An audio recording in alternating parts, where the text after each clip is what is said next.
আমার নবী রাহমাতুল লিল আলামিন মুসআব বিন উমাইরকে ডাক দিয়া বললেন, রে মুসআব, এখনো পর্যন্ত প্রকাশ্যে ইবাদত করার সময় হয় না, এখনো পর্যন্ত প্রকাশ্যে ইবাদত করার সময় হয় নাই। রে মুসআব, যতদিন পর্যন্ত আমরা প্রকাশ্যে ইসলামের কাজ করতে না পারবো ততদিন পর্যন্ত মুসআব তুমি গোপনীয়ভাবে ইবাদত করবা এবং গোপনীয়ভাবে আমি নবীর কাছে তুমি আসা যাওয়া করবা। আমার ভাইয়েরা জানেন কি, মুসআব বিন উমাইর কত বড় একজন ধনাঢ্য পরিবারের সন্তান। হযরত মুসআব বিন উমাইর তিনি সকালবেলা যে কাপড়টা পরিধান করতেন বিকালবেলা আর ওই কাপড়টা তিনি পরিধান করতেন না। একদিন যে কাপড়টা পরতেন পরের দিন মুসআব বিন উমাইর এই কাপড়টা তিনি পরিধান করতেন না। কি পরিমাণ সম্পদ মুসআব বিন উমাইরকে আল্লাহ রাব্বুল আলামিন দিয়েছিলেন। টকটকে যুবক, কিতাবের ভিতরে আসছে আমার নবী বলে দিয়েছেন মুসআব বিন উমাইর তিনি যখন রাস্তা দিয়ে হাঁটতেন তৎকালীন যুগে সবচেয়ে দামি দামি আতর সুগন্ধি তিনি ব্যবহার করতেন। রাস্তা দিয়ে হাঁটলে যখন সুগন্ধি বের হইতো মানুষেরা বুঝতো যে এই রাস্তা দিয়া মুসআব বিন উমাইর চলতেছে। হযরত মুসআব বিন উমাইর, আল্লাহ তাআলা এই মুসআব বিন উমাইর কত ধনাঢ্য পরিবারের একজন সন্তান, কিন্তু আল্লাহ তাআলা তার কপালে হেদায়েত দিয়ে গেছেন, এবার নবীজির কাছে আসা যাওয়া করেন। অপরদিকে মুসআব বিন উমাইর রাদিয়াল্লাহু তাআলা আনহু, এই মুসআব বিন উমাইর গোপনীয়ভাবে নবীজির কাছে আসা যাওয়া করেন। গোপনীয়ভাবে যখন ইবাদত করেন, একদিন তার আত্মীয় লোকেরা, পরিবারের লোকেরা তাকে দেখে ফেলেছে। এবার হযরতে মুসআব বিন উমাইর তার মার কাছে গিয়ে বলল, রে মুসআব বিন উমাইরের মা, তুমি তোমার সন্তানকে কেমনে লালন পালন করো? দেখি তোমার সন্তানের বাপসাপ তেমন বেশি ভালো না, একা একা কি জানে করো, মুহাম্মদের কাছে গোপনীয়ভাবে আসা যাওয়া করে। এই দেখে মুসআব বিন উমাইরের মা এবার মুসআব বিন উমাইরকে যখন কাছে নিলেন, কাছে নিয়ে ডাক দিয়া বলল, রে মুসআব, তুমি কেমনে রে আমাদের আদর্শ চিনে দি মুহাম্মদের আদর্শকে তুমি গ্রহণ করলা? রে মুসআব, তুমি যদি আমাদের আদর্শের ভিতরে ফিরে না আসো আমি তোমার মা খানা দিনা বন্ধ করে দিব, খানা দেওয়া সব বন্ধ করে দিব। আমার ভাইয়েরা, এমনি মুসআব বিন উমাইর বড় টেনশনের ভিতরে পড়ে গেলেন, তার মা খাবার দাবার বন্ধ হয়ে গেছে। এবার মুসআব বিন উমাইরকে শেষ পর্যন্ত তিনি বলেন, মা গো, যতদিন পর্যন্ত এই জান, যতদিন পর্যন্ত পৃথিবীর জমিনে থাকি ততদিন পর্যন্ত ঈমান হারা হতে পারবো না। মুহাম্মদের ধর্মের ভিতরে অনুসরণ করেছি, মুহাম্মদের আদর্শকে লালন করি না, মুহাম্মদের আদর্শকে আমি বাদ দিতে পারবো না। ওগো মা, তুমি যদি না খাও, না খেয়ে যদি মারা যাও আমি মুসআবের কোনো অসুবিধা হবে না। এমনি মুসআব বিনের মা বলল, সোজা আঙ্গুলে ঘি উঠবে না। এবার মুসআব বিন উমাইরের মা তার আত্মীয় স্বজনদের ডাকলেন, ডাইকা মুসআব বিন উমাইর রাদিয়াল্লাহু তাআলা আনহুকে হাত পা গুলি বেঁধে ঘরের ভিতরে বন্দি করে রাখলেন। খানা দানা বন্ধ হয়ে গিয়েছে, কিন্তু যেই মুসআব বিন উমাইর একটা কাপড় একদিন পরলে দ্বিতীয় দিন আর ওই মুসআব বিন উমাইর কাপড়টা পরিধান করতেন না। কি পরিমাণ কষ্ট! যে মুসআব বিন সবচেয়ে দামি দামি খাবার, যে খাবার খাইতেন, এখন মুসআব বিন উমাইরের খাবার দাবার বন্ধ হয়ে গিয়েছে। আমার ভাইয়েরা, এরপর মুসআব বিন উমাইর তিনি একদিন লুকায়িতভাবে নবীজির দরবারে চলে গেলেন।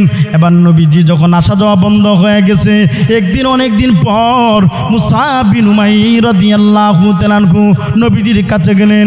নবীজি জিজ্ঞাসা করলেন, রে মুসআব বিন উমাইর, ও মুসআব বিন উমাইর, তুমি আমার নবীর কাছে কেন রে আসা যাওয়া বন্ধ হয়ে গিয়েছে? আমার ভাইরা, এমনি মুসআব বিন উমাইর ডাক দিয়া বলল, ওগো নবীজি, ইয়া রাসূলুল্লাহ, ইয়া হাবিবাল্লাহ, ওগো আল্লাহর নবী, আমাকে তারা জেনে ফেলেছে আমি যে কালিমা পড়ে মুসলমান হয়ে গেছি, আমার খাবার দাবার সবগুলি বন্ধ করে দিয়েছে।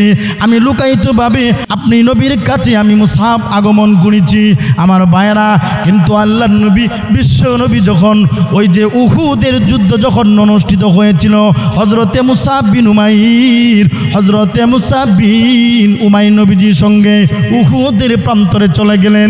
এই উহুদের প্রান্তরের ভিতরে মুসআব বিন উমাইর শাহাদাত বরণ করলেন। মুসাব বিন উমাইর উহুদের প্রান্তরে শাহাদত বরণ করলেন। এই দিক দিয়া মুসাব বিন উমাইর তার মাথাটা পর্যন্ত আলাদা করে দেওয়া হয়েছে। যে মুহূর্তে আলাদা হয়ে গেছে আল্লাহর নবী বলে দিলেন উহুদের প্রান্তরের ভিতরে যত লাশগুলো আছে সব একত্রিত করে। এবার তাকায় দেখেন আমার নবী, তাকায় দেখেন মুসাব বিন উমাইরের লাশটা পর্যন্ত দেখা যায়, তার গর্দানটা পর্যন্ত আলাদা হয়ে গেছে। আমার ভাইয়েরা, এমনি আমার নবী মুসাব বিন উমাইরকে দেখে আফসোস করতে লাগলেন, রে মুসাব, আমি নবী দেখেছি যে মুসাব একটা কাপড় পরিধান করলে দ্বিতীয়বার কাপড়টা পরিধান করেন নাই। যে মুসাব রাস্তা দিয়ে হাঁটলে দ্বিতীয়বার ওই ঘ্রাণ মুখরিত হয়ে যেত। এমনিতে অবস্থায় আমার নবী বলেন, রে তার শরীরের ভিতরে যে পরিমাণ কাপড়ের কাপড় আছে এটা দিয়ে দাফন করার অবস্থায় তার শরীরের ভিতরে তেমন কোনো কাপড় নাই। আমার নবী বলেন কোনো রকম তার শরীরটা ডেকে তারে তুমি দাফন করে দাও, কবরের ভিতরে ডেকে দাও। আমার ভাইরা, মূল কথা ছিল হযরত মুসাব বিন উমাইর রাদিয়াল্লাহু তাআলা আনহু, তিনি এত ধনাঢ্য পরিবারের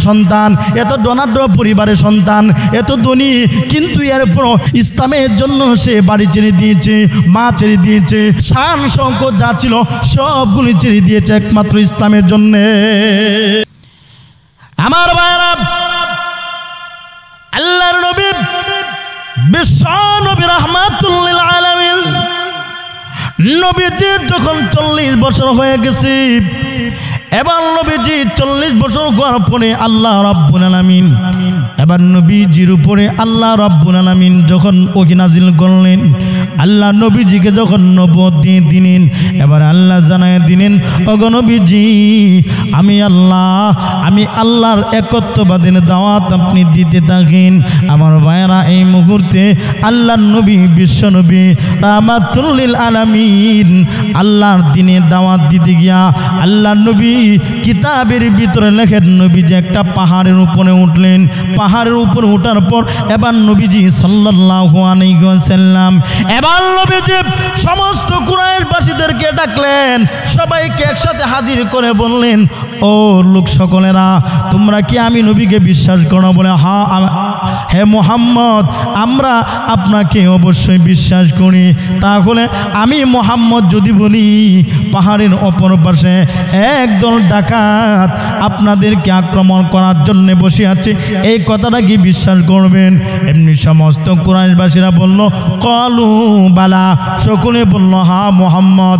কেন মুহাম্মদ জানো রে, 40 বছরের জীবনে তোমার কোনোদিন মিথ্যা নাই, 40 বছরের ভিতরে তোমার জীবনে কোনোদিন মিথ্যা নাই।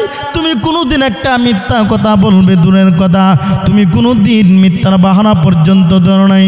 হে মুহাম্মদ, আমরা অবশ্যই তোমার কথাকে বিশ্বাস করে নিব।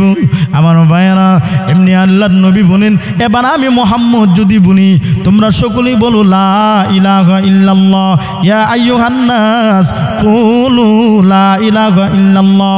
হে লোক সকল, তোমরা সকলেই বলো লা ইলাহা ইল্লাল্লাহ। তোমরা যদি লা ইলাহা ইল্লাল্লাহ মানো, এক আল্লাহকে মানো, তাহলে তোমরা ইহকালীন জীবনও সফল হইবা, পরকালীন জীবনও মহান আল্লাহ তোমাদেরকে সফল করবে। আল্লাহ, তোমরা যদি লা ইলাহা ইল্লাল্লাহকে মানো, এক আল্লাহকে মানো, দুনিয়ার জীবনও সফল হইবা, পরকালীন জীবনও তোমরা সফল হইবা। এই কথা বলতে দেরি হয়, সকলেই একজনের দিকে আরেকজন তাকায় বলে, কিরে, এতদিন পর্যন্ত মুহাম্মদের কথাকে মানতাম, বিশ্বাস করতাম, এখন দি মুহাম্মদ আমাদের বাপদাদার ধর্মের বিরুদ্ধে কথা বলে, এখন মুহাম্মদ নিজেকে নবী দাবি করে, এক আল্লাহর দাওয়াত দে, আমরা এক আল্লাহ টাল্লাহ মানি না, নাউজুবিল্লাহ কইতেন না।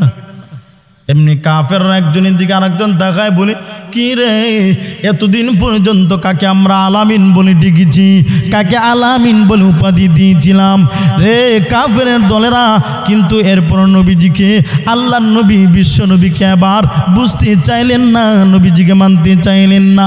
এমনি করে আবু লাহাব, যে আবু লাহাবকে মহান আল্লাহ সম্পত্তি দিয়েছেন, সন্তান দিয়েছেন, আওলাদ দিয়েছেন, মাল দিয়েছেন। এবার আবুল আহাব এবার মুহাম্মদকে ডাক দিয়ে বলল, তাব্বান লাকা আলী হাযা জামাতানা, মুহাম্মদ তোমার হাত ধ্বংস হয়ে যাক। এ মুহাম্মদ তুমি কেন আমাদেরকে এখানে এই কথাটা বলার জন্য কি আমাদেরকে এখানে একত্রিত করেছে? হ্যাঁ মুহাম্মদ তুমি ধ্বংস হয়ে যাও, কিন্তু আল্লাহ ডাক দিয়ে বলেন, নগো নবীজি আপনি বই করবেন না, পেরেশানি করবেন না। যে আবুল আহাব আপনার বিরুদ্ধে কথা বলেছে, আপনার বিরুদ্ধে কথা বলেছে, আমি আল্লাহ রাব্বুল আলামিন আবুল আহাবের বিরুদ্ধে কোরআনের আয়াত নাযিল করে দিচ্ছি।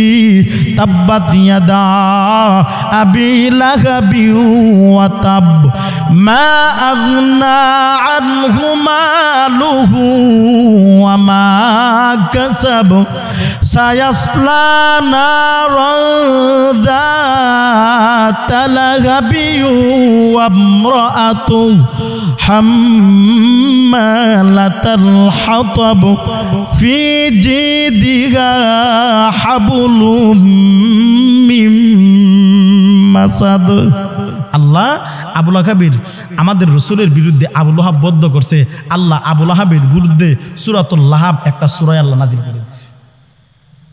আল্লাহ বলেন, তাব্বাত ইয়াদা আবি লাহাবি ওয়া তাব, আবুল আহাবের দুই হাত ধ্বংস হোক, ওয়া তাব্বা ধ্বংস হয়ে গেছে, মা আগনা আনহু মালুহু ওয়া মা কাসাবা, আবুল আহাবের মাল আওলাদ একটু কাজে আসে নাই, কোনো দিন কাজে আসবেও না। সায়াসলা নারান যাতা লাহাবি ওয়া ইমরাতু, আল্লাহ বলে দিয়েছেন আবুল আহাব এবং আবুল আহাবের স্ত্রী আওলাদ সন্তানাদি সহ সায়াসলা নারান যাতা লাহাবি ওয়া ইমরাতু, আবুল আহাব এবং আবুল আহাবের স্ত্রী, আবুল আহাব এবং আবুল আহাবের স্ত্রী ও চিরাব এবং আবুল আহাব নামের আগুনে জ্বলবে, এবং আবুল আহাব জাহান্নামের আগুনে জ্বলবে, এবং আবুল আহাব দোষ করলে আবুল আহাবে করেছে, এবং আবুল আহাব দোষ করলে আবুল আহাবে করে, এবং আবুল আহাবের স্ত্রী, কিন্তু আবুল আহাবের স্ত্রী উম্মে জামিলের কি দোষ? আল্লাহ রাব্বুল আমিন উম্মে জামিলের কি দোষ? উম্মে জামিলের বিরুদ্ধে মহান আল্লাহ আয়াত কেন নাযিল করে দিয়েছেন? আবুল আহাবের বিরুদ্ধে, উম্মে জামিলের বিরুদ্ধে কেন আল্লাহ আয়াত নাযিল করে দিয়েছেন? আল্লাহ রাব্বুল আমিন এর পরায়াতে আল্লাহ বলে দিয়েছেন হাম্মালাতাল হাতাব। হাম্মালাতুন শব্দের অর্থ হলো বহন করনেওয়ালি, আর হাতাবা শব্দের ব্যাখ্যা মিল রেখে বলেন, হাতবা শব্দের ব্যাখ্যা মিল রেখে বলেন তাফসীর কারক বলেছেন দুইটা ব্যাখ্যা, একটা ব্যাখ্যা হলো সুকুল করি, আর একটা ব্যাখ্যা হলো নাকি আবুল আহাবের স্ত্রী উম্মে জামিল।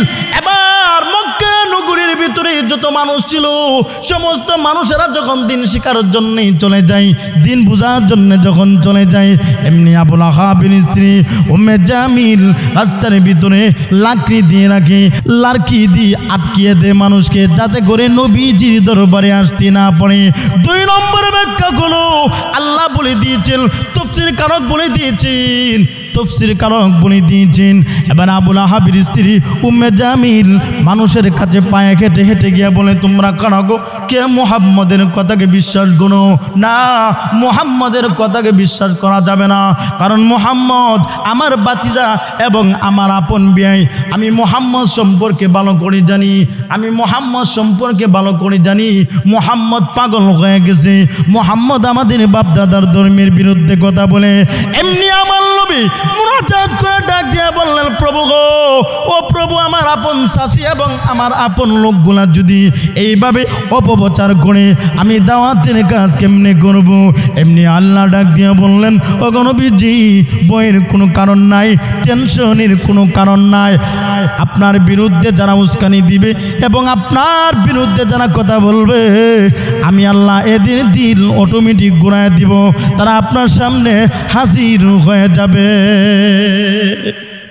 আমার ভাই, আল্লাহ সুবহানাহু ওয়া তাআলা নবীজিকে নবুয়ত দিলেন, নবীজি প্রচার প্রসার করতে শুরু করছে। এই দিক দিয়া আরবের কাফের দলেরা, মুশরিকেরা নবীজির ব্যাপারে যত প্রকারে বদনাম করা যায় সব নবীজির ব্যাপারে বদনাম করতে শুরু করছে, সব বদনাম নবীজি করছে, মুহাম্মদ এমন এমন এমন, তারা এইভাবে বদদোয়া শুরু করছে। কিন্তু আল্লাহ বলেন আমার নবীর বিরুদ্ধে কথা বলো, আমার হাবিবের বিরুদ্ধে কথা বলো। কিন্তু আল্লাহ তাআলা নবীজিকে দিনে দাওয়াত দিতে শুরু করলেন। দাওয়াত দিতে দিতে ধীরে ধীরে ধীরে ধীরে মানুষ যখন মুসলমান হইতে শুরু হয়ে গেল, মুসলমান হতে লাগলেন, এই দিক দিয়া এবার আল্লাহ রসুল সাল্লাল্লাহু আলাইহি ওয়াসাল্লাম এবার এইভাবে যখন দাওয়াতের কাজ চলমান, এই দিক দিয়া শুধু নবীজির কোন দিক দিয়া নবীজির একটা দোষ ধরা যায়, কোন দিক দিয়া নবীজির একটা বদনাম করা যায়, তারা শুধু এইভাবে হাঁটাহাঁটি করে। কিন্তু আল্লাহ সুবহানাহু ওয়া তাআলা নবীজিকে ছেলে সন্তানও দিয়েছিলেন, মেয়ে সন্তানও দিয়েছিলেন।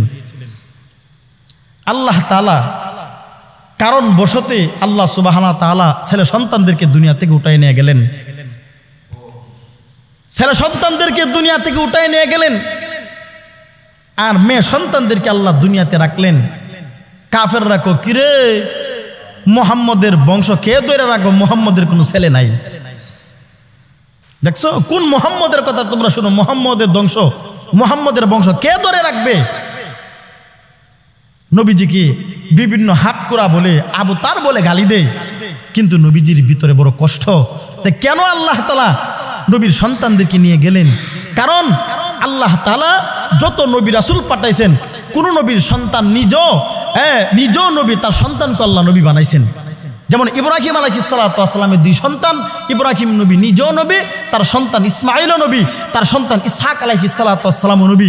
এই দিক দিয়া ইসহাক আলাইহিস সালাতু ওয়াস সালাম নবী, উনার সন্তান হযরতে ইয়াকুব আলাইহিস সালাতু ওয়াস সালাম নবী, আবার উনার সন্তান ইউসুফ আলাইহিস সালাতু ওয়াস সালাম নবী। আবার এই দিক দিয়া আমার ভাই তো আল্লাহ সুবহানাহু ওয়া তাআলা আমার রসুলের শান মান এতভাবে রাখতে চাইলেন যাতে করে রসুলের সম্মান আর মান মর্যাদা যেন অন্য নবীদের সাথে না মিলে।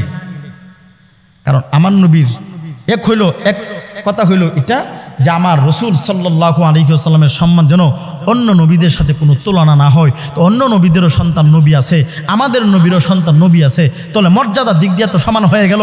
আল্লাহ গোটা মানুষকে জানাইয়া দিলেন যে আমি আমার হাবিবকে দুনিয়ার কারো সঙ্গে তুলনা করতে চাই না। এক। দুই নম্বর কথা হইল আমাদের নবী আনা খাতামুন নাবিয়্যিন লা নাবিয়্যা বাদি। আমার রসুল বলেন আমার রসুলের পরে আর কোনো নবী নাই, আমার রসুলের পরে আর কোনো নবী নাই। নবীজি বলেন আমি হচ্ছে শেষ নবী, আমার পরে আর কোনো নবী নাই। এখন যদি আমার রসুলের সন্তানরা দুনিয়াতে থাকে, তাহলে আল্লাহ যদি নবীজির সন্তানকে নবী বানান, তাহলে তো আমার নবী আর শেষ নবী থাকে না। দুই নম্বর কথা হইল যে এই দিক দিয়ে আবার যদি আমার রসুল এর সন্তান দুনিয়াতে বেঁচে থাকেন আর আল্লাহ যদি নবুয়ত না দেন, অন্য অন্য কাফেররা কবে কিরে দেখছো অন্য অন্য নবীদের সন্তানদেরকে আল্লাহ ইজ্জত দিছেন, আর আমার মুহাম্মদের ধর্মের মুহাম্মদের সন্তানদেরকে আল্লাহ ইজ্জত দিলেন না, সম্মান দিলেন না, কি ব্যাপার? তাহলে লাগবে আর অফেস। এই জন্য আল্লাহ তাআলা নবীজিকে, আর বর্তমান যুগে আমাদের যুগে যদি বাবা যদি কোনো ফিসাব হয়ে থাকে, তাহলে এই ফিসাবের ছেলেরে ফিসাব না হলে জাতটা দুইয়া ফিসাব বানায় না। আর হইল আমাদের নবীর ঘরে সন্তানরা জন্ম নিব, তা মানুষের নবী না বানাইল নবী বানাই ফেলবো, আর নবী না বানাইলেও অন্য অন্য নবীদের থেকে আমাদের নবীর ইজ্জত কমে যায়। আল্লাহ তাআলা এই জন্যে আমাদের রসুল সন্তানদেরকে দুনিয়া থেকে উঠাই নিয়ে গেলেন। আমার ভাইরা, আল্লাহর নবী বিশ্ব নবী রাহমাতুল লিল আলামিনের সন্তানদেরকে আল্লাহ উঠাই নিয়ে গেলেন, ছেলে সন্তানদেরকে আল্লাহ উঠাই নিয়ে গেলেন। নবীজি সন্তানদেরকে আল্লাহ কেন উঠাইলেন? এর কারণ হলো আল্লাহ রাব্বুল আলামিন আমাদের নবীর মর্যাদা অন্য নবীদের মতো করতে চায় না। কারণ আমাদের নবীর মর্যাদা আল্লাহ সমস্ত নবীর চেয়ে বেশি দিতে চান। এই দিক দিয়া এবার কারণ হলো আল্লাহ রাব্বুল আলামিন ইব্রাহিম আলাইহিস সালাতু ওয়াস সালামকে নবী বানাইলেন, তার সন্তান ইসমাঈল আলাইহিস সালাতু ওয়াস সালামকে আল্লাহ নবী বানাইলেন। এই দিক দিয়া ইসহাক আলাইহিস সালাতু ওয়াস সালামকে আল্লাহ নবী বানাইলেন, ওনার সন্তান ইয়াকুব আলাইহিস সালামকে আল্লাহ নবী বানালেন। ইয়াকুব আলাইহিস সালামের সন্তান ইউসুফ আলাইহিস সালাতু ওয়াস সালামকে আল্লাহ নবী বানালেন। অপর দিক দিয়া এবার আমাদের নবীর সন্তান যদি প্রাপ্তবয়স্ক হয়ে যায়, বালেক যদি হয়ে যায়, আমার নবীর সন্তানরা যদি দুনিয়াতে থাকেন, এই দিক দিয়া আমার নবীর সন্তানদেরকে যদি আল্লাহ নবুয়ত না দেন, তা করে মানুষেরা বলবো কি আল্লাহ সম্মান দিয়েছে মুহাম্মদ রে, অন্য নবীর সন্তানদেরকে আল্লাহ নবী নবুয়ত দিলেন, নবুয়তের দায়িত্ব দিলেন, নবী বানাইলেন, পয়গম্বর বানাইলেন, কিন্তু মুহাম্মদের সন্তানদেরকে আল্লাহ পয়গম্বর বানালেন না, এই কথা বলবে। আবার যদি নবী বানাই তাহলে আমার নবী আর শেষ নবী থাকে না, আমার নবী রাহমাতুল লিল আলামিন হলেন শেষ নবী, আমার নবী হলেন শেষ নবী, আমার নবীর পরে আর কোনো নবী নাই। এই জন্য আমার ভাইরা, আল্লাহ রাব্বুল আলামিন আমার নবীর মর্যাদা বানাতে গিয়া আল্লাহ রাব্বুল আলামিন আমার রাসূলের সন্তানদেরকে দুনিয়া থেকে উঠাই নিয়ে গেলেন। অপর দিক কাফির কুফারের দলেরা, ইহুদি খ্রিস্টানের দলেরা, ইহুদি নাসারারা সুযোগ পাইয়া এবার নবীজির উপরে যখন কথা আক্রমণ দিতে শুরু করলো, কথার আঘাত দিতে যখন শুরু করলো, আমার ভাইয়েরা এই দিক দিয়ে মানুষেরা বললো মুহাম্মদ কোলা আটকোরা, মুহাম্মদ কোলা আফতার, মুহাম্মদের কোনো সন্তান দুনিয়ার জমিনে নাই, ছেলে সন্তান নাই, ছেলে সন্তান যদি না থাকে গো তাহলে মুহাম্মদের বংশ বিস্তার লাভ করতে পারবে না। আমার ভাইয়েরা, আল্লাহ রাব্বুল আলামিন আমাদের নবী রাহমাতুল লিল আলামিনকে সান্ত্বনা দেওয়ার জন্য আল্লাহ রাব্বুল আলামিন সূরাতুল কাউসার নাজিল করে জানায় দিন, ওগো নবীজি ইন্না আতাইনাকাল কাউসার। আমার ভাইরা, আল্লাহ রাব্বুল আলামিন নবীজিকে জানায় দিলেন, ওগো নবীজি আমি আল্লাহ আপনাকে হাউজে কাউসার দান করেছি। নবীজি একবার হেলান দিয়ে বসে আছেন, একটু উঙ্গানি ভাব, নবীজির ঘুমে ধরেওই না, আবার অনেক উঙ্গানি ভাব। এই সুযোগে নবীজি এইভাবে উঙ্গাইতেছেন, আর হঠাৎ করে নবীজি তাকায়া সাহাবিদের তাকায়া হাসি দিলেন। হাসি দেওয়ার সাথে সাথে সাহাবিরা বললেন, ইয়া রাসূলুল্লাহ আপনি একটু আগে দেখলাম উঙ্গান, আবার এখন দিকে মুসকে হাসি দিয়ে আমাদের দিকে তাকাইলেন। আল্লাহ রাসূল বলেন, তোমরা কি জানো আল্লাহ আমাকে হাউজে কাউসার দান করেছেন? এই হাউজে কাউসার শব্দের ব্যাখ্যা অনেকগুলা করা হয়েছে, তাফসীরের কিতাবে বিভিন্ন ব্যাখ্যা করা হয়েছে, এর ভিতরে সকলগুলা ব্যাখ্যা তো বলতে পারবো না, আর সময় পর্যন্ত নাই, তো সুতরাং এর কয়েকটা ব্যাখ্যা আমি আপনাদেরকে উপস্থাপন করব। আল্লাহ তাআলা নবীজিকে সান্ত্বনা দিলেন কি, ইন্না আ'তাইনাকাল কাউসার। আল্লাহ রাব্বুল আলামিন নবীকে বলেন, ওগো নবীজি আমি আপনাকে হাউজে কাউসার দান করলাম। হাউজে কাউসার কি? আমার ভাইয়েরা, আমার নবী রাহমাতুল লিল আলামিন বলেন, হাউজে কাউসার হলো এমন একটা নদী, যেই নদী জান্নাতের ভিতরে আল্লাহ পাক রেখেছেন। এই নদী আল্লাহর রাসূল বলে দিয়েছেন এমন একটা নদী, যেই নদী আল্লাহ রাব্বুল আলামিন জান্নাতের ভিতরে রাখছেন। ওই নদী থেকে কোনো মানুষ যদি একবার পানি পান করে, আর জান্নাতে আগ পর্যন্ত, আর তা জান্নাতে ঢোকার আগ পর্যন্ত পানি পিপাসিত হবে না। আমার ভাইয়েরা, আর একটা ব্যাখ্যা হলো রে আমার ভাইয়েরা, আল্লাহ রাব্বুল আমিন ডাক দিয়ে বললেন, ওগো নবীজি আপনাকে যারা আফতার বলে গালি দিই, আমি আল্লাহর জন্য রাখো, তাদেরকে আমি আল্লাহ আফতার বলে ঘোষণা করে দিলাম। আমি আল্লাহ আপনাকে হাউজে কাউসার মানে হলো আপনাকে আমি আল্লাহ উম্মতি মুহাম্মদি দান করলাম। কিয়ামত পর্যন্ত যত মুহাম্মদি উম্মতেরা দুনিয়াতে আসবে, আমাদের নবী থেকে কিয়ামত পর্যন্ত যত নবী উম্মত দুনিয়ার জমিনে আগমন করবেন, সমস্ত নবীর উম্মত আল্লাহ বলেন আমি আল্লাহ সমস্ত উম্মতদেরকে আপনার রুহানি সন্তান বানিয়ে দিলাম। তো এক কথা হইল যে কাফেররা নবীজিকে আফতার বলছেন, এবং বলছেন কি যে মুহাম্মদের কোনো বংশ বিস্তার করবে না, মুহাম্মদের ছেলে সন্তান নাই। আল্লাহ বলেন, নবী আপনি টেনশন করবেন না, আপনি পেরেশানি করবেন না, আমি আপনাকে উম্মতি মুহাম্মদি সব সন্তান আমি আল্লাহ আপনাকে রুহানি সন্তান বানায় দিলাম। আমার ভাইয়েরা, আল্লাহ তাআলা সান্ত্বনা দেওয়ার জন্য আল্লাহ সূরা কাউসার নাজিল করছেন। আল্লাহ জানাই দিলেন, ওগো নবীজি করবেন না, কষ্ট নেবেন না গো নবীজি, আপনাকে যারা আবতার বলে গালি দেই, আমি আল্লাহ ইন্না শানিআকা হুয়াল আবতার, আমি আল্লাহ আপনাকে আবতার বলে গালি দিলাম। আমি আল্লাহ আপনাকে আবতার বলে গালি দিলাম। আমি আল্লাহ আপনাকে যারা আবতার বলে গালি দেই, আমি আল্লাহ তাদেরকে আবতার বলে গালি দিলাম। আল্লাহ বলেন তালাক হলে আপনার। আজও পর্যন্ত কোনো মানুষ আবু জাহেলের নাম সম্মানের সাথে নেই না, আবু লাহাবের নাম সম্মানের সাথে নেই না, উতবা সাহেবের নাম কোনো মানুষ সম্মানের সাথে নেই না। কিন্তু যত মানুষ দুনিয়াতে আছে কিয়ামত পর্যন্ত যত মানুষ আসবে, মহান আল্লাহ সমস্ত উম্মতি মুহাম্মদীকে আল্লাহ রাব্বুল আলামিন নবীজি রুহানি সন্তান আল্লাহ বানায়া দিলে। আমার ভাই, এর অর্থ হলো কি জানেন? নবীজির মনে আঘাত দেওয়া, কষ্ট দেওয়া। কারণ নবীজিকে তারা সুযোগ তুকায় কুচ করে যে মুহাম্মদকে কিভাবে ঘায়েল করা যায়, মুহাম্মদকে কিভাবে কষ্ট দেওয়া যায়। কারণ মানুষেরা যখন ধীরে ধীরে মুসলমান হতে লাগলেন ধীরে ধীরে, তখন তো কাফেরদের মাথা নষ্ট হয়ে গেছে। কি ব্যাপার, মুসলমানরা দিন দিন মুসলমান বেশি করে ফেলতেছেন। এই দিক দিয়ে আমার ভাই দেখেন, সাহাবায়ে কেরাম কত কষ্ট করে সাহাবায়ে কেরাম ইসলাম ধর্ম গ্রহণ করেছেন। নিজের সংসার, নিজের বাড়িঘর, নিজের মা বাবা সব ত্যাগ করতে রাজি, কিন্তু কখনো ইসলাম ত্যাগ করতে রাজি না। এই কথাটার কারণে কাফেররা মাথা নষ্ট হয়ে যায়। আমার ভাইরা একটু গভীর মনোযোগ দিয়ে শুনেন। আল্লাহর নবীর একজন সাহাবী হযরতে মুসআব বিন উমাইর রাদিয়াল্লাহু আনহু। হযরতে মুসআব বিন উমাইর নবীজি দাওয়াত যখন মুসআব বিন উমাইরের কাছে গিয়ে পৌঁছলো, এমত অবস্থায় এবার নবীজির কাছে যখন মুসআব বিন উমাইর গেলেন, মুসআব বিন উমাইর যখন নবীজির কাছে গেলেন, আল্লাহ নবী রাহমাতুল লিল আলামিন মুসআব বিন উমাইরকে যখন দাওয়াত দিতে শুরু করলেন, নবীজির কথাবার্তা শুনে মুসআব বিন উমাইর নবীজির উপর কালিমা পড়ে ঈমান গ্রহণ করেছে, কালিমা পড়ে মুসলমান হয়ে গেছে। আমার নবী রাহমাতুল লিল আলামিন মুসআব বিন উমাইরকে ডাক দিয়া বললেন, রে মুসআব, এখনো পর্যন্ত প্রকাশ্যে ইবাদত করার সময় হয় না, এখনো পর্যন্ত প্রকাশ্যে ইবাদত করার সময় হয় নাই। রে মুসআব, যতদিন পর্যন্ত আমরা প্রকাশ্যে ইসলামের কাজ করতে না পারবো, ততদিন পর্যন্ত মুসআব তুমি গোপনীয়ভাবে ইবাদত করবা এবং গোপনীয়ভাবে আমি নবীর কাছে তুমি আসা যাওয়া করবা।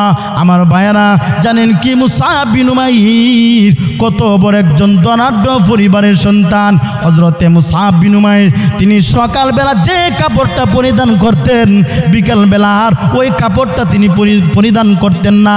একদিন যে কাপড়টা পরতেন, পরের দিন মুসআব বিন উমাইর এই কাপড়টা তিনি পরিধান করতেন না। কি পরিমাণ সম্পদ মুসআব বিন উমাইরকে আল্লাহ রাব্বুল আলামিন দিয়েছিলেন। টকটকে যুবক, কিতাবের ভিতরে আসছে আমার নবী বলে দিয়েছেন, মুসআব বিন উমাইর তিনি যখন রাস্তা দিয়ে হাঁটতেন, তৎকালীন যুগে সবচেয়ে দামি দামি আতর সুগন্ধি তিনি ব্যবহার করতেন। রাস্তা দিয়ে হাঁটলে যখন সুগন্ধি বের হইতো, মানুষেরা বুঝতো যে এই রাস্তা দিয়া মুসআব বিন উমাইর চলতেছে। হযরতে মুসআব বিন উমাইর, আল্লাহ তাআলা এই মুসআব বিন উমাইর কত ধনাঢ্য পরিবারের একজন সন্তান, কিন্তু আল্লাহ তাআলা তার কপালে হেদায়েত দিয়ে গেছেন, এবার নবীজির কাছে আসা যাওয়া করেন। অপরদিকে মুসআব বিন উমাইর রাদিয়াল্লাহু তাআলা আনহু, এই মুসআব বিন উমাইর গোপনীয়ভাবে নবীজির কাছে আসা যাওয়া করেন। গোপনীয়ভাবে যখন ইবাদত করেন, একদিন তার আত্মীয় লোকেরা, পরিবারের লোকেরা তাকে দেখে ফেলেছে।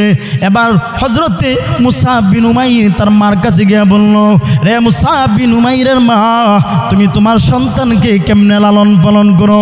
দেখি তোমার সন্তানের বাপসাপ তেমন বেশি ভালো না, একা একা কি জানে করো, মুহাম্মদের কাছে গোপনীয়ভাবে আসা যাওয়া করে। এই দেখে মুসআব বিন উমাইরের মা এবার মুসআব বিন উমাইরকে যখন কাছে নিলেন, কাছে নিয়ে ডাক দিয়া বলল, রে মুসআব, তুমি কেমনে রে আমাদের আদর্শ চিনে দি মুহাম্মদের আদর্শকে তুমি গ্রহণ করলা? রে মুসআব, তুমি যদি আমাদের আদর্শের ভিতরে ফিরে না আসো, আমি তোমার মা খানা দিনা বন্ধ করে দিব, খানা দেওয়া সব বন্ধ করে দিব। আমার ভাইরা, এমনি মুসআব বিন উমাইর বড় টেনশনের ভিতরে পড়ে গেলেন। তার মা খাবার দাবার বন্ধ হয়ে গেছে। এবার মুসআব বিন উমাইরকে শেষ পর্যন্ত তিনি বলেন, মা গো, যতদিন পর্যন্ত এই জান, যতদিন পর্যন্ত পৃথিবীর জমিনে থাকি, ততদিন পর্যন্ত ঈমান হারা হতে পারবো না। মুহাম্মদের ধর্মের ভিতরে অনুসরণ করেছি, মুহাম্মদের আদর্শকে লালন করি না, মুহাম্মদের আদর্শকে আমি বাদ দিতে পারবো না। ওগো মা, তুমি যদি না খাও, না খেয়ে যদি মারা যাও, আমি মুসাহাবের কোনো অসুবিধা হবে না। এমনি মুসাহাব বিনের মা বলল, সোজা আঙ্গুলে ঘি উঠবে না। এবার মুসাহাব বিন উমাইরের মা তার আত্মীয় স্বজনদের ডাকলেন, ডাইকা মুসাহাব বিন উমাইর রাদিয়াল্লাহু তাআলা আনহুকে হাত পা গুলি বেঁধে ঘরের ভিতরে বন্দি করে রাখলেন। খানা দানা বন্ধ হয়ে গিয়েছে। কিন্তু যেই মুসাহাব বিন উমাইর একটা কাপড় একদিন পরলে দ্বিতীয় দিন আর ওই মুসাহাব বিন উমাইর কাপড়টা পরিধান করতেন না। কি পরিমাণ কষ্ট! যে মুসাহাব বিন সবচেয়ে দামি দামি খাবার, যে খাবার খাইতেন, এখন মুসাহাব বিন উমাইরের খাবার দাবার বন্ধ হয়ে গিয়েছে। আমার ভাইরা, এরপর মুসাহাব বিন উমাইর তিনি একদিন লুকায়িতভাবে নবীজির দরবারে চলে গেলেন। এবার নবীজি যখন আসা যাওয়া বন্ধ হয়ে গেছে, একদিন অনেকদিন পর মুসাহাব বিন উমাইর রাদিয়াল্লাহু তাআলা আনহু নবীজির কাছে গেলেন। নবীজি জিজ্ঞাসা করলেন, রে মুসাহাব বিন উমাইর, ও মুসাহাব বিন উমাইর, তুমি আমার নবীর কাছে কেন রে আসা যাওয়া বন্ধ হয়ে গিয়েছে? আমার ভাইরা, এমনি মুসাহাব বিন উমাইর ডাক দিয়া বলল, ওগো নবীজি, ইয়া রাসূলুল্লাহ, ইয়া হাবিবাল্লাহ, ওগো আল্লাহর নবী, আমাকে তারা জেনে ফেলেছে আমি যে কালিমা পড়ে মুসলমান হয়ে গেছি, আমার খাবার দাবার সবগুলি বন্ধ করে দিয়েছে। আমি লুকায়িতভাবে আপনি নবীর কাছে আমি মুসাহাব আগমন করেছি। আমার ভাইরা, কিন্তু আল্লাহর নবী, বিশ্ব নবী যখন ওই যে উহুদের যুদ্ধ যখন অনুষ্ঠিত হয়েছিল, হযরতে মুসাহাব বিন উমাইর, হযরতে মুসাহাব বিন উমাইর নবীজির সঙ্গে উহুদের প্রান্তরে চলে গেলেন। এই উহুদের প্রান্তরের ভিতরে মুসাহাব বিন উমাইর শাহাদাত বরণ করলেন। মুসাহাব বিন উমাইর উহুদের প্রান্তরে শাহাদাত বরণ করলেন। এই দিক দিয়া মুসাহাব বিন উমাইর তার মাথাটা পর্যন্ত আলাদা করে দেওয়া হয়েছে। যেই মুহূর্তে আলাদা হয়ে গেছে, আল্লাহর নবী বলে দিলেন, উহুদের প্রান্তরের ভিতরে যত লাশগুলো আছে সব একত্রিত করে। এবার তাকায় দেখেন, আমার নবী তাকায় দেখেন, মুসাহাব বিন উমাইরের লাশটা পর্যন্ত দেখা যায়, তার গর্দানটা পর্যন্ত আলাদা হয়ে গেছে। আমার ভাইয়েরা, এমনি আমার নবী মুসাহাব বিন উমাইরকে দেখে আফসোস করতে লাগলেন, রে মুসাহাব, আমি নবী দেখেছি, আমি নবী দেখেছি যে মুসাহাব একটা কাপড় পরিধান করলে দ্বিতীয়বার কাপড়টা পরিধান করেন নাই। যে মুসাহাব রাস্তা দিয়ে হাঁটলে দ্বিতীয়বার ওই ঘ্রাণ মুখরিত হয়ে যেত। এমনিত অবস্থায় আমার নবী বলেন, রে তার শরীরের ভিতরে যে পরিমাণ কাপড়ের কাপড় আছে, এটা দিয়ে দাফন করার অবস্থায় তার শরীরের ভিতরে তেমন কোনো কাপড় নাই। আমার নবী বলেন, কোন রকম তার শরীরটা ডেকে তারে তুমি দাফন করে দাও, কবরের ভিতরে ডেকে দাও। আমার ভাইরা, মূল কথা ছিল হযরতে মুসাহাব বিন উমাইর রাদিয়াল্লাহু তাআলা আনহু, তিনি এত ধনাঢ্য পরিবারের সন্তান, এত ধনাঢ্য পরিবারের সন্তান, এত ধনী, কিন্তু এরপর ইসলামের জন্য সে বাড়ি ছেড়ে দিয়েছে, মা ছেড়ে দিয়েছে, শান শৌকত যা ছিল সবগুলি ছেড়ে দিয়েছে একমাত্র ইসলামের জন্যে।